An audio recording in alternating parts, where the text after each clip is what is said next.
Olá pessoal, tudo bom? Eu sou o Mauro Margalho e hoje vou falar para vocês sobre um conceito que é básico, mas que muita gente acaba confundindo, que é o conceito de redes de computadores. Muito bem, então eu deixo aqui alguma referência adicional, né? Se vocês quiserem buscar mais informações, são bibliografias consideradas seminais, ou seja, clássicas, de autores bastante conhecidos, né, dentro dessa área. Então, a nossa videoaula de hoje tem a propositiva de responder essa pergunta aqui. Ó. O que são redes de computadores? Eu trago para vocês 3 autores, né, com os seus conceitos. O primeiro deles é o Soares. E o Soares diz isso aqui, ó. Uma rede de computadores é formada por um conjunto de módulos processadores, que ele chama de MPs, capazes de trocar informações e compartilhar recursos por um sistema de comunicação. Bom, essa questão do compartilhamento de recursos, né, já é uma questão que é meio que óbvia, né? A gente já tem essa referência de que uma rede de computadores é algo que você pode compartilhar os diversos tipos de recursos, né? Trabalhar de forma colaborativa.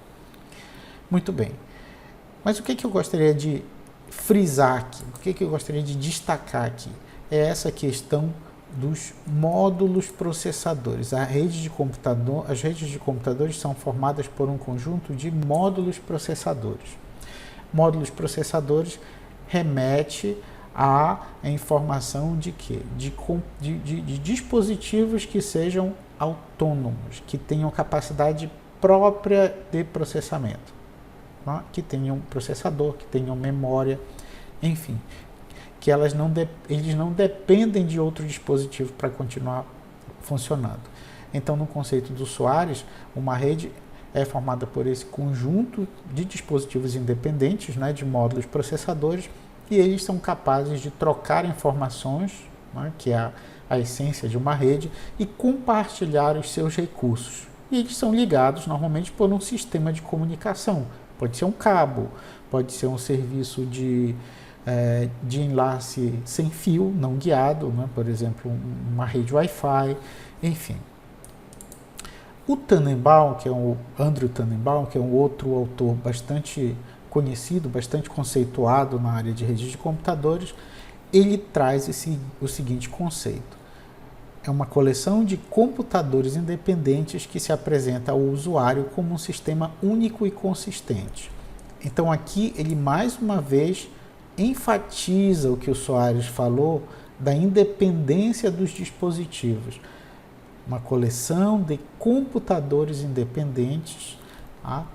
E a parte do compartilhamento, ele coloca aqui a partir de uma outra frase, que é esse aqui, se apresenta como um sistema único e consistente. Um sistema único e consistente é porque não há essa divisão de recursos, uma vez que você está numa rede, né, você tem condições de compartilhar os seus recursos e de receber recursos compartilhados por outros dispositivos que estão conectados a essa rede.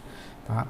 Mas assim, frisando essa questão dos computadores independentes, que é o mesmo que o Soares falou. Né? E aí a gente passa para um terceiro autor, que é o Colores, né? Aqui ele diz o seguinte: uma rede de computadores é uma coleção de computadores autônomos, interligados através de uma rede de computadores e equipados com software que permita o compartilhamento dos recursos do sistema, hardware, software e dados. Então, mais uma vez, ele fala dos computadores autônomos interligados. Tá? Então essa aqui é uma questão chave nos 3 conceitos. Os dispositivos que pertencem a uma rede de computadores, eles precisam ser autônomos. E obviamente aqueles conceitos adicionais de compartilhamento de dados, de compartilhamento de hardware, de software, enfim, de todos os recursos que você tem, isso continua valendo, é uma das características básicas de uma rede. Mas assim, é importante a gente ter essa referência. Então, só para dar um exemplo para vocês, eu vou trazer aqui um mainframe, né?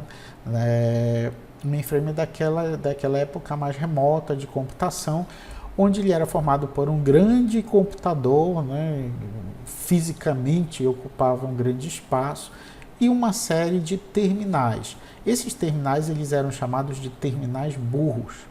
Por que eles eram chamados assim? Porque, vamos considerar que esse primeiro aqui é um terminal que eu vou chamar de T1, esse segundo é um terminal que eu vou chamar de T2, e esse terceiro é um terminal que eu vou chamar de T3. Como é que as coisas funcionavam? Aqui no mainframe existia uma área que era a área onde tem o processador desse mainframe. Um pedaço desse processador aqui é usado, obviamente, para fazer todo o controle do próprio mainframe. Então é onde vai ser executado, por exemplo, o sistema operacional do mainframe.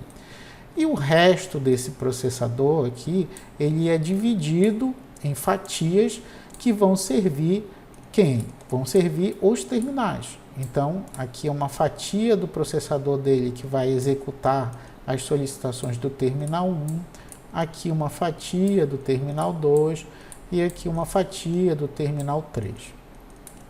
A mesma coisa acontece com a memória. Então, aqui tem a memória do mainframe, né? Aqui tem uma parte dessa memória utilizada para armazenar recursos do próprio mainframe e uma outra parte da memória dele é segmentada de forma que possa atender os outros terminais. O terminal T1, o terminal T2 e o terminal T3. Tá? Então essa aqui é a característica básica, é como funcionava antigamente os sistemas multiusuários. Né? Só que o que acontece? Quando o terminal 1 solicitasse qualquer tipo de processamento, esse processamento ele seria encaminhado através do sistema de cabeamento e seria todo executado no mainframe. Então, o processamento dele seria feito dentro da área maior de processador do mainframe, e o que ele precisasse de memória seria utilizado dentro do mainframe também na memória que seria compartilhada. Qual era o grande problema desse formato? O problema é que se por algum motivo essa conexão aqui ela fosse interrompida, esse computador ele parava totalmente. Ele não tinha capacidade própria para efetuar esse tipo de processamento. Tá? Então é por isso que ele era chamado de terminal burro.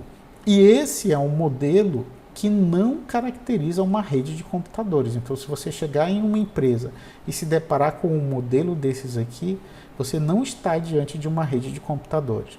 Eu falo isso porque nos dias de hoje a gente ainda encontra em alguns locais, por exemplo, alguns laboratórios de instituições de ensino, a gente ainda encontra um modelo parecido, onde se instala um equipamento maior, por exemplo, com Linux rodando, e os diversos computadores eles são conectados através de como um terminal burro, né, utilizando os recursos do computador principal. E aí, nesse caso, a gente tem um sistema de multiusuário, mas a gente não tem uma rede de computadores. Então, só para enfatizar, em uma rede de computadores, se você tiver uma situação onde você corte essa conexão aqui entre um determinado dispositivo e o resto da rede, esse dispositivo ele deve continuar funcionando. Se ele não tiver autonomia, se ele não tiver capacidade de continuar funcionando, significa então que ele não é uma rede, aquilo não caracteriza uma rede de computadores. Ok?